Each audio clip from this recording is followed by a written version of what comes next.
All right, in this video lesson, we're going to take a look at a classic Newton's second law problem, which is dealing with an elevator. The concepts that we cover in this video are going to be applied to many situations, but particularly we're going to be looking at the elevator and how an elevator works. And hopefully everyone that's watching this video has experienced an elevator once in their life, so you can kind of use some common sense and logic to help us with the physics concepts as we go through. So to start off with some general kind of concepts or experiential knowledge from an elevator, let's start off thinking about how we feel when an elevator is stopping and when an elevator is starting. Because when you are on an elevator and you're at rest, or when it's kind of in motion already, you feel normal. But when the elevator is starting or stopping, you kind of feel different. And so we're going to really rely on those feelings that you've had on an elevator to help us with what's going on with the physics. So let's first start off with the first point, which says when you're starting going up or you're stopping going down, you feel blank. Now I really want you to think about that. Maybe even pause the video if you want to think about kind of how you have felt. But when you get on an elevator and you are starting going up, so you step on the elevator on the first floor and you're going up to the 10th floor. Okay, so you're starting going up, and at the same time, okay, you're going to have the exact same feeling when you are stopping going down. So that's where you are maybe going back down towards the first floor and you stop. In both situations, I want you to think about, how do you feel on the elevator? Do you feel heavier or do you feel lighter than your normal self? Hopefully, you were able to guess from experience that you feel heavier. And we're going to talk about that later on and kind of put the physics to it as to why we are feeling that way. But hopefully your experience has taught you that when you are starting going up, so you step on an elevator on the first floor and you go up, you feel heavier. And when you're going down and you're stopping, you also feel heavier. So you can probably guess what the second one's going to be, but let's kind of think through that situation as well. When you're starting going down, so you step on the elevator on the 10th floor and you're wanting to go down. When the elevator starts moving, or when you're stopping going up, so you're going up to the 10th floor, you're at floor 8, floor 9, and then all of a sudden you stop. Okay? In both those situations, hopefully you can kind of go from your experience and say, I feel lighter. So once again, let's kind of think through that. When you're starting going down, so I step on the elevator on the 10th floor and the elevator starts going down, you feel lighter. Or when you're stopping going up. Okay, so you're going up, floor 8, floor 9, all of a sudden the elevator starts to stop, you feel lighter. Now, hopefully your experience jives with that. If you've had different experiences, maybe, I don't know, you're defying physics, or maybe it's just been a while since you've been on an elevator. But I challenge you to think about next time you're on an elevator how you feel. Now, why this is going to have to do with Newton's second law, but it also has to do with Newton's first law as well. And remember, objects want to keep doing what they're already doing. So keep that in mind as we go through this video.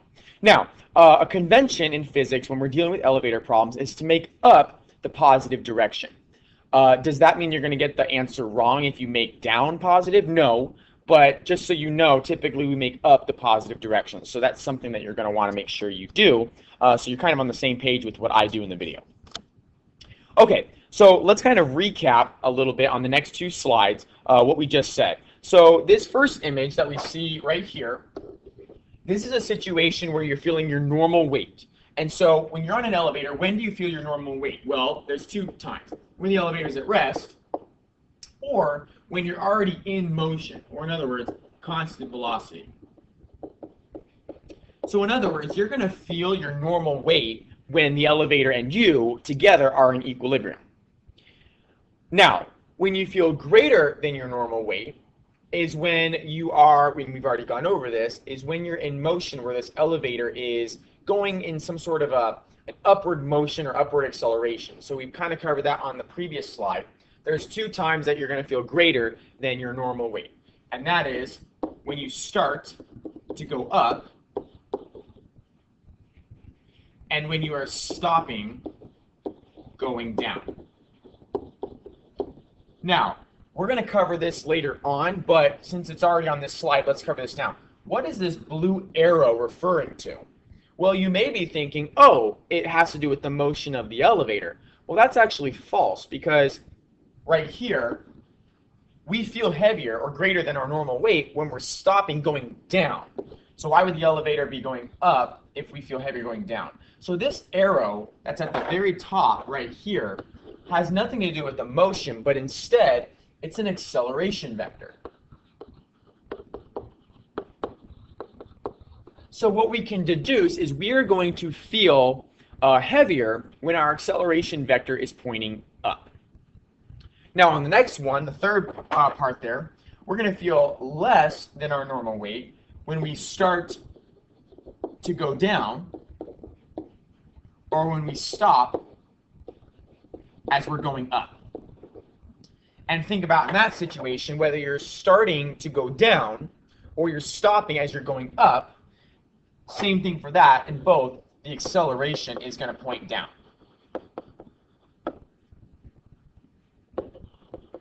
And then in the last one, and we're going to take a look at an example here, is that if you were in the unfortunate situation where the cable breaks on an elevator, which, by the way, that rarely ever happens because elevators are very secure, so if you have a fear of that, don't worry. But, you know, in this hypothetical non-real physics situation where the cable did break, how would you feel? Well, in that case, you would feel weightless, and we're going to talk about why you would. So, what I want to do before we start getting into some problems is I'd like to look at those four separate situations. Stopping going up, starting going up, stopping going down, and then stopping, starting going down and stopping going down. Okay, so stopping going up, starting going down, stopping going down. I know that sounds very confusing, but we're gonna take each of those separate situations one at a time, and we're gonna make sure we understand from a physics point of view why it is you feel heavier and why it is you feel lighter. A couple things before we start. First of all, you'll notice a big red arrow on the left side of the screen, and you'll notice that it's facing up. Please do not confuse this with the actual motion of the elevator. This red arrow is designed to tell us which direction is up. And remember, in the physics conventions, we always want to make up positive. It's just easy to stick with a convention and be consistent with it. So the red arrow just tells us that any vector pointing up will be positive and any vector pointing down will be negative. The other thing we need to understand before we move on is, where do you get this idea of feeling heavy or feeling light? Okay, so why would you feel heavy and why would you feel light?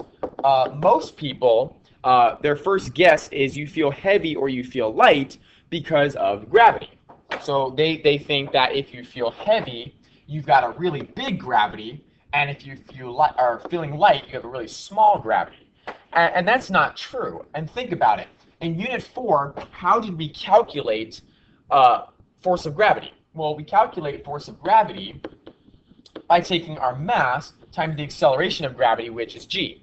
Well, does your mass ever change? No. And does the acceleration of gravity on Earth change? No. We're still going to always be at 10. So it's not gravity that's actually changing when you're feeling lighter or heavier. What is changing is the surface that you're on, which in other words is force normal. So when you feel heavy, it's your force normal that is greater than force gravity. And when you feel lighter, it's your force normal that is less than gravity. So in other words, it's the surface that's pushing into you that makes you feel heavier or lighter. So I'm going to keep that up there to the top right so we can kind of refer back to that when we need to.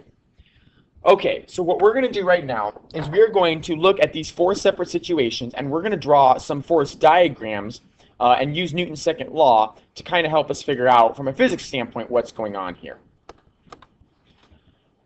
Okay, so one thing that I think is going to really be beneficial for you is to kind of do a little review of what we looked at in Unit 3. We were talking about velocity vectors and acceleration vectors and speeding up and slowing down and all of that. So what I want us to do is I want to look at every single situation, and I want to look at what is the sign of our velocity And then what is the sign of our acceleration? I really feel like this is going to be beneficial so you really get a full picture of what's happening here.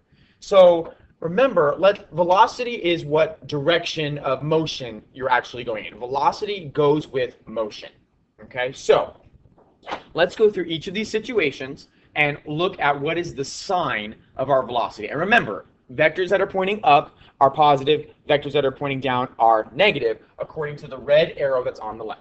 All right, we're just going to focus on velocity. So for the first one, stopping going up. Now, what does stopping have to do with anything? It's acceleration, right? So I don't care about stopping right now. All I want to know is which direction am I going? I'm going up. So if I'm going up and I've said that up is positive, then my velocity is positive. Let's look at the one right below. Starting going up. Once again, I could care less about starting. That has to do with acceleration. I don't care about that. What I care about is the fact that the elevator is going up. And so in that case, velocity is still positive. Let's look at the ones on the right. Starting going down. I only care about going down, and since now the elevator is going down, the velocity is negative. For the fourth one, stopping going down. Once again, don't care about stopping. All I care about is going down. And so that means my velocity will be negative as well. So now I know the signs of my velocities for all four situations. Now, let's go back through and think about what the accelerations would be. Okay, for the first one, now I do care about whether or not I'm starting or stopping. All right, so stopping implies that the elevator is slowing down. And remember, when you're slowing down, the velocity and acceleration vectors have to be opposite. So if I'm stopping and my velocity is positive, my acceleration must be negative. Let's look at the one below. I am starting, which means I'm speeding up. If the object is speeding up, the velocity and acceleration have to have the same sign. So for starting going up, if my velocity is positive, my acceleration also has to be positive. On the ones on the right, the velocity is negative and I am starting. I'm speeding up. Okay, so don't get so bogged down with the going down. Remember, negative is just the direction. Negative just means it's going down. So if I'm speeding up and my velocity is negative, my acceleration has to be negative. It means both vectors are pointing down. If I'm stopping and I'm going down, okay, stopping is slowing down. So if my velocity is negative, my acceleration needs to be positive in order to make that object slow down. Okay, so now what I'm going to do is to the left of every single elevator picture, all I'm going to do is I'm going to draw in my velocity vectors and my acceleration vectors. So let's do velocity first. For the first one, velocity is facing up. Second one, velocity is still facing up. Third one, velocity is facing down. And fourth one, velocity is facing down. Remember, positive is up, negative is down. Now I'm going to go through and I'm going to draw my acceleration vectors. For the first one, acceleration is negative, so that's down. Second one, acceleration is up because it's positive. Third one, acceleration is down because it's negative.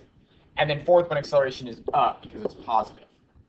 Once again, confirming, notice when the vectors are facing opposite directions. So in situation 1 and in situation 4, when they're facing opposite directions, what is the elevator doing? It's stopping, right? And then in situation 2 and in situation 3, when the vectors are facing the same direction, they're going to be speeding up or starting.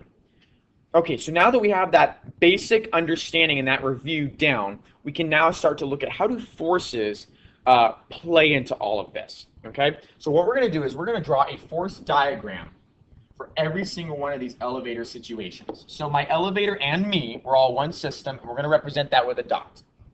Okay, now what I'm going to do is I'm going to draw in my vectors. Think about when you're standing on an elevator and you're going to draw the force diagram for you. Okay, because we care about what we are feeling. We don't care about what the elevator is feeling. We care about what you are feeling as the rider of the elevator. So what forces are acting on you as you stand on an elevator? Well, the obvious force, gravity. And remember, we've covered that force gravity is constant. Your force gravity does not change in all four situations because your mass is constant and your acceleration, your g, is constant. So I'm just going to draw in force gravity for every single one. And they're all going to be the same length because the value is the same. It doesn't matter force gravity because they will always be constant. What does change is the force normal, what the surface is actually doing underneath your feet. Okay, so that's actually what's going to change, and that's what's going to make us feel heavier or lighter. All right, so hopefully you've kind of already figured out that when you are riding an elevator and you're starting and stopping, that you are not in equilibrium in the y direction. You are experiencing an acceleration, and therefore, when we add the normal force to the gravity force, it should not equal 0. Either the gravity has to be greater or the normal has to be greater. Okay, so let's look at the first one. We are stopping, going up. Right away, I already know in all of these situations that force normal is going to point up. Force normal is going to point up because the ground beneath you, the elevator beneath you, is pushing against your feet. All right? We need to know, is the force normal bigger or is the gravity bigger? And there's two ways you can think about this. The first way is the conceptual way. Okay? And remember, objects in motion want to stay in motion. Okay? So think about you. You are stopping, going up. All right, so you're on the elevator, going constant velocity, you get near to the top, and all of a sudden, the elevator starts slowing down. What does your body want to start doing? It wants to keep going up, right? So it's almost like, imagine you're kind of lifting off the ground a little bit. You know, obviously not a lot, because you're not levitating, but you're lifting off the ground a little bit. And so, does the ground exert force normal greater than gravity or less than gravity? And hopefully you would be able to figure out it would be less than gravity. So remember, when you are feeling lighter, your normal is less than gravity. So normal, I'm going to put 1 slash, and gravity, I'm going to put 2 slashes. Now, there's a physics way to actually solve this problem. If you're not doing well with the conceptual stuff, you're like, I don't really know how I feel in an elevator, that's confusing to me. Don't worry, there's a physics way behind this. We're going to use Newton's second law to help us figure this out. Okay, remember, Newton's second law is looking at the net forces acting on an object. In this case, the net force is your force normal plus your force gravity. Now remember, I said in the last video that your net force and your acceleration will go in the same direction. They're always pointing the same direction. So we've already established that acceleration is negative. And remember, in elevator problems, negative is down. So if your acceleration is down, your net force must also face down. And the only way in this situation to have the net force face down is if gravity is greater than normal. And just so you can see that with some numbers, let's make some numbers up. Let's say force normal was 5 newtons. Gravity maybe was something like 10 newtons. So you would have a force net of 5 newtons facing down. From here on out, I'm going to use the physics method to explain the force net rather than the logical. But if the logical works well for you, continue to do that. Let's look at situation number 2. You're starting going up. Look at your acceleration. The acceleration is positive. Which direction is positive, up or down? It's up, right? So if up is going to be where your acceleration is, then up also needs to be where your net force is. So we already know that force normal is going to point up. In every situation, the ground has to push you up. The question is normal greater or is gravity greater? And in this case, if you want the net force to be, or excuse me, the acceleration to be up, then you need to have the force net be up, and that means the force normal has to have the greater value. Notice when force normal is greater than your gravity, you are going to feel heavy. Let's look at the last two. Situation number 3. Your acceleration is negative, which means it's down. And if your acceleration is down, your force net has to be down. So we have force normal again, but acceleration is down, and so our gravity has to be greater than our normal. And then finally, in the last one, stopping going down, our acceleration is positive, meaning that it's up. So since acceleration is up, your force net has to be up. So when we draw force normal from the ground, pushing up on the person, we know force normal has to be greater than gravity. And when force normal is greater than gravity, you feel heavy. So what have we confirmed here? We've confirmed that when you are stopping going up and starting going down, you feel lighter. And when you are starting going up and stopping going down, you feel heavier. And remember, heaviness and lightness comes from your force normal, not your gravity. When you feel light, the normal is less than the gravity. And when you feel heavy, the normal is greater than your gravity. All right. That was a lot of information. Let's start processing it with some math. Okay. You have a 50-kilogram person that's standing on a scale in an elevator. The elevator is at rest. The scale would read blank newtons. So since the elevator is at rest, that also means you are at rest. So that just means you're in equilibrium. So your force gravity is what your force normal is. They're equal to each other. And for the scale is a measure of not your gravity necessarily, but it's the normal. It's what you're feeling. Okay? So since you feel your normal body weight, your force normal, which is what the bathroom scale will read, is really just your force gravity, which is really your mass times g, which we know is 50 kilograms times 10 meters per second squared. And so that means you would feel 50 newtons. That's your normal body weight. So when the elevator is in equilibrium and you are in equilibrium, you will feel and weigh your normal body weight. I'm sorry, that should be 500. 500, excuse me. But the same thing applies. You will feel your normal body weight. Okay, now, a 50-kilogram person is standing on a scale in an elevator. The elevator accelerates upward from rest at 2 meters per second squared. Okay, the scale would read blank. So, we are told that the elevator is accelerating up from rest. So that's two things there. One, the elevator is accelerating up. So does that mean that the elevator has a positive or negative acceleration? Well, remember, up is positive. So since it's accelerating up, my acceleration will be positive. When it says from rest, that means I am starting. Okay, so we're going to kind of think about that as we go through this example. Okay, so let's start first of all with a force diagram for the person. So we've got my person's written as a dot. I've got force gravity pulling down, and I've got force normal pushing up. Okay, so let's first think about this from a logical state. I know I said I was going to use physics, and I still will, but kind of to get the general idea, let's think about it from a logical point of view. You step on an elevator, okay, first floor. Step on an elevator. It's starting from rest. Okay, the elevator accelerates upward. Now, remember Newton's first law. An object wants to keep doing what you're already doing. You, as the person on the elevator, you're at rest. So you want to stay at rest. You don't want to move. But what happens? Okay, the elevator beneath you is pushing kind of up into you. So it's almost like for a couple, moments there, the bathroom scale beneath your feet is like pushing into your feet. Okay, so that's like the scale is going to read a little heavier than your normal body weight. So right away, that's kind of, setting off a little light bulb in my head, is my light bulb, that my scale was going to read something that's greater than 500 newtons. Because 500 newtons is your normal body weight, you're going to feel heavier in this situation. Okay, another way, and this is where the physics part comes, is I'm accelerating upward. All right, and if I'm accelerating upward, that means my force net has to be upward. And so that means the normal has to be greater than the gravity. So I know that my force normal, when is greater than gravity, I would feel heavier. But let's now look at Newton's second law. I'm going to first write out an equation, and please get in the habit of doing this.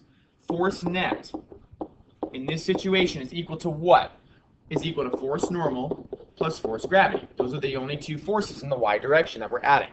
Now, the trouble with elevators is that students just forget to take notice of signs. You have to take notice of signs. Do not forget that. Okay, what I'm going to do before I plug in any numbers is I'm just going to rewrite some of those things. Okay? Force net. What does that equal? Well, we learned that Newton's second law tells us force net is the same thing as taking mass times acceleration. That's equal to, does force normal break down into anything? No, it doesn't. So we're going to leave it force normal. Plus, force gravity, what is that? Well, it's m times g, right? That is force gravity. So I just rewrote the same equation, but I actually just plugged in some variables that we know. Now what I'm going to do is I'm going to plug in numbers.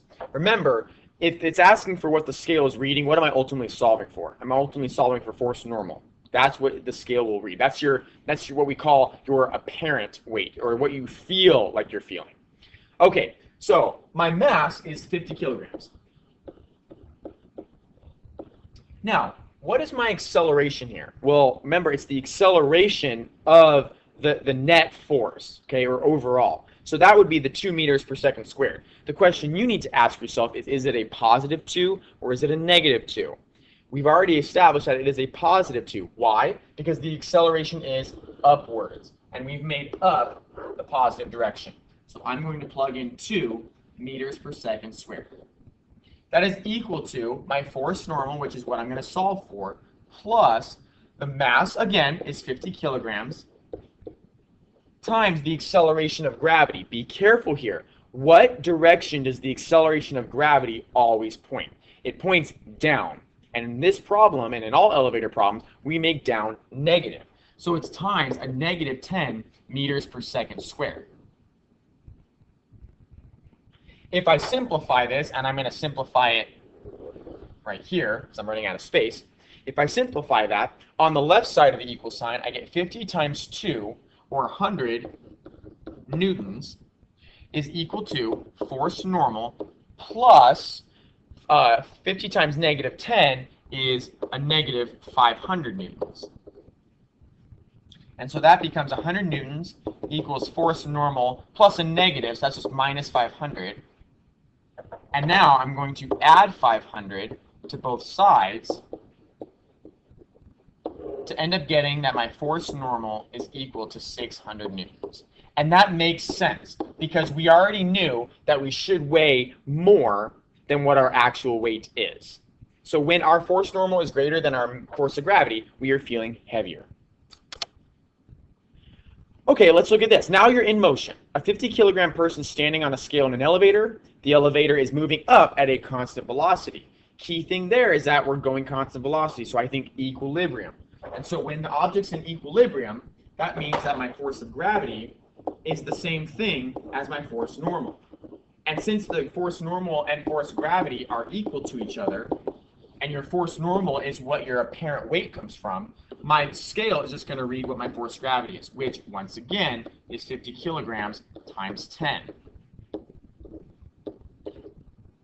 Okay, and actually, this should be negative 10, excuse me. So gravity is negative 500, but force normal is the positive counterpart to that. So I want to make sure I'm not confusing you with the signs. This actually is a negative, but it switches around because force normal is the opposite. So my force normal is the 500 newtons. Okay, now let's look here. A 50 kilogram person standing on an elevator. The elevator now slows to a stop going up. So you were on the elevator, you started going up, you went constant velocity, now you're still going up, but you're reaching that top floor and starting to stop. So if we draw my force diagram, I've got my force gravity is definitely pointing down. That always is true. Now, the elevator is slowing to a stop, going up. So going up means my velocity is positive. But I'm coming to a stop, or I'm slowing down, which means my acceleration must be then negative. Okay, remember, the same direction that acceleration goes is the same direction that force net goes. So my force net, since acceleration is negative or down, my force net needs to be down. So when I draw my force of gravity and my force normal, to make it go down, my force net, gravity has to be greater than normal. Okay, so that's the force diagram. Kind of helps us re-emphasize the concepts, but I'm still going to apply Newton's second law. And that is force net equals force normal plus force gravity. Okay, just like we did before. That hasn't changed. The force net is still coming from those two vectors. What's changing is which one's bigger, normal or gravity. Now, before we solve this mathematically, let's just kind of do a little hypothesis here. Is our scale going to read greater than 500 or less than 500? Well, remember, when normal is less than your gravity, that means you're going to feel lighter. So we should know at the very end, our answer should be less than 500. Let's keep that in the back of our mind. I'm going to write that up here, less than 500. Okay, so that'll be a reminder to us to kind of do a check. Okay, it's always good to do a logical check.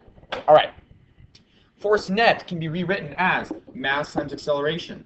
Force normal is just going to stay that, and force gravity is m times g. Now I'm going to plug in the values that I know. My mass is 50 kilograms. We are told the acceleration is 3.7 meters per second squared. Is that a positive or a negative number? Well, we know that the acceleration is negative because it's slowing to a stop going up. So I need to make sure when I plug that in, it's a negative 3.7 meters per second squared. That is what will trip students up. That's equal to force normal is what I'm going to solve for, plus my mass is the 50 kilograms, times acceleration of gravity. Well, gravity always points down, and in elevator problems, down is always negative, so it's a negative 10 meters per second squared. Let's simplify some of this. So 50 times negative 3.7, let me grab my calculator here. That's going to be negative 185 newtons, equal to force normal. Now, plus the 50 times negative 10, we already know that that's plus a negative 500, or I'm just going to write minus 500. To solve for that and isolate force normal, I'm going to add 500 to both sides. And the 500s will cancel out, and I end up getting, I'm going to write it up here, force normal is equal to negative 185 plus 500, or 315. And that makes sense because we predicted at the beginning we should feel less than 500, which is our force of gravity. What students will make a mistake on, like I said, is this. They will plug in the 3.7 meters per second squared, and they will forget to make it negative. They'll put it in as positive, which means they would have gotten a positive 185. And so when they add these together right here, they would have gotten 685. And that would have been incorrect because if you feel lighter, then you need to be less than 500, not greater. So the sign is important in the elevator problems. All right, finally, let's look at this last situation here. The 50-kilogram person is standing on a scale in an elevator. The elevator cable breaks. Remember, that doesn't happen in real life, but whatevs. Okay, the elevator cable breaks and the elevator is in free fall. Shucks. Don't worry, that will not happen to you. It's going to be okay. What would the scale read then? Well, some of you are probably making a guess right now of 0. And you'd be right, but let's make sure you know how to prove that mathematically, because on tests you do need to show work. So we know how to do this. We know that force gravity, okay, is pointing down, all right, and then force normal, you know, quote unquote force normal, you know, provided you're even still on the scale, and you'll understand why that is the way it is in a second, is pointing up. All right, we have to think about what's happening here. You might be thinking to yourself, wait a minute, I don't know what the elevator's acceleration is. Well, let's think about that. Your force net, in this case, is still force normal plus your force gravity. And we know that can be rewritten as mass times acceleration equals force normal plus mass times g. Okay, so the mass of U, okay, is 50 kilograms still. Now, if the elevator cable breaks, no longer now is the elevator bound to a controlled acceleration. It's not connected to a motor anymore that's controlling it. It's not connected to any sort of like piston, big piston underneath it that pushes it up and down. But it's actually just, there's nothing controlling the elevator other than gravity itself. So when it says it's in free fall, what does that mean? It means it has an acceleration of 10 meters per second squared, gravity, which means you also have an acceleration of 10 meters per second squared. And if it's in free fall, that means it is falling or going down, which means your acceleration should be negative. So the acceleration is negative 10 meters per second squared. Now, keep in mind, that's the net force. Now, that's equal to force normal plus, now you've got your force of gravity, which is your 50 kilograms, times acceleration of gravity, or g, which is negative 10 meters per second squared. Now, when I start simplifying some of this, I get negative 500 newtons equals force normal plus a negative is minus 500 newtons as well. And notice what happens. If you add 500 to both sides, okay, everything's going to cancel out. So really, you end up just getting force normal, which remember is how you feel. Force normal equals 0. Okay? So in other words, you don't have a force normal. The elevator is dropping out from underneath you, and that's why you don't feel any weight. Okay? You are feeling weightless. And notice, what were the conditions of feeling weightlessness? It was when your net acceleration was the same thing as gravity. All right, so that's pretty profound. We can actually take that concept into some later stuff that we do. But the key thing that I want you to get is that when you are in free fall, you are going to read 0. One last note that just came to me that will end the video is this. I want you to think about, I'm going to guess that you're probably sitting in a chair right now watching this video. And I want you to think about what makes you feel right now that you have weight. Once again, you might be tempted to say, force gravity, I have mass, I have acceleration of gravity. It's not the gravity. It's the fact that the chair underneath you is pushing up on you. Imagine if I could come right behind you, and I won't, but imagine I could come right behind you and very quickly pull the chair out from underneath you. For a moment in time, you would feel weightless because there's not a surface or a force normal pushing back on you. So what I really want you to get out of this video, other than the elevator situation, is the idea that your weight, your feeling of having weight, comes from your force normal, not your force gravity. And that's going to be important later. So that concludes this video on elevators.